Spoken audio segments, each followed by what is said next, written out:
Hi అండి. ఈరోజు నేను డీమార్ట్కి వచ్చాను. ఇక్కడ మీరు చూసే లాంగ్వేజ్ వచ్చేసి గుజరాతీ. ఇక్కడ రెండో వైపున ఇంగ్లీష్లో ఉంది చూడండి. అంటే ఇది గుజరాత్ స్టేట్ అహ్మదాబాద్ అన్నమాట. మేము ఇక్కడే ఉంటాము. అయితే ఈరోజు డీమార్ట్కి వచ్చామన్నమాట.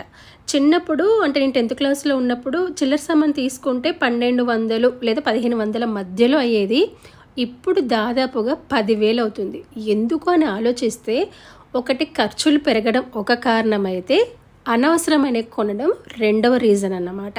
ఇక్కడికి వెళ్ళానా మొత్తం స్నాక్స్, చాక్లెట్స్, స్వీట్స్ మొత్తం అవే కనబడుతున్నాయి నా కంటికి.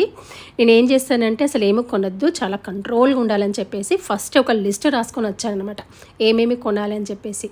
తర్వాత బయలుదేరే ముందే క్లాత్ సెక్షన్ వైపు వెళ్ళదని కూడా ఫిక్స్ అయిపోయాను, వెళ్ళలేదు క్లాత్ సెక్షన్ వైపు. తర్వాత కిచెన్ సామాన్ వైపు అయితే వెళ్ళాను, వాటర్ బాటిల్ తీసుకుందామని. దానికోసం మొత్తం చుట్టూ ఒక 4 సార్లు తిరిగాను. అయితే మేమున్న వైపు 2 డీమార్ట్స్ ఉంటాయి, అంటే 4 కిలోమీటర్స్ డిస్టెన్స్తో 2 ఉంటాయి. ఇది మాత్రం మొత్తం ఒకే ఫ్లోర్లో ఉంటుందన్నమాట. అంటే బట్టలు, కిచెన్ సామాన్ అన్నీ. వేరే సైడ్ అయితే మాత్రం ఫ్లోర్స్, ఒక ఫ్లోర్ ఇది, ఒక ఫ్లోర్ ఇదనే ఉంటుంది. ఇది కొంచెం ఈజీ అని చెప్పేసి ఇక్కడికి వచ్చాను. అసలు పెద్దగా ఏమీ సామాన్ ఏమీ తీసుకోలేదు. పప్పులు, ఉప్పులు, రవ్వ, చెప్పుకొద్దగా ఏమీ తీసుకోలేదు. అయినా కూడా నాకు బిల్లు 5,000 వచ్చింది. మీకు కూడా ఇలాగే వస్తుందా? మీకు రెగ్యులర్గా ఎవ్రీ మంత్ మీరు రేషన్ సామాన్ మీరు ఎంత ఖర్చు పెడతారు, ఎంత వస్తుంది?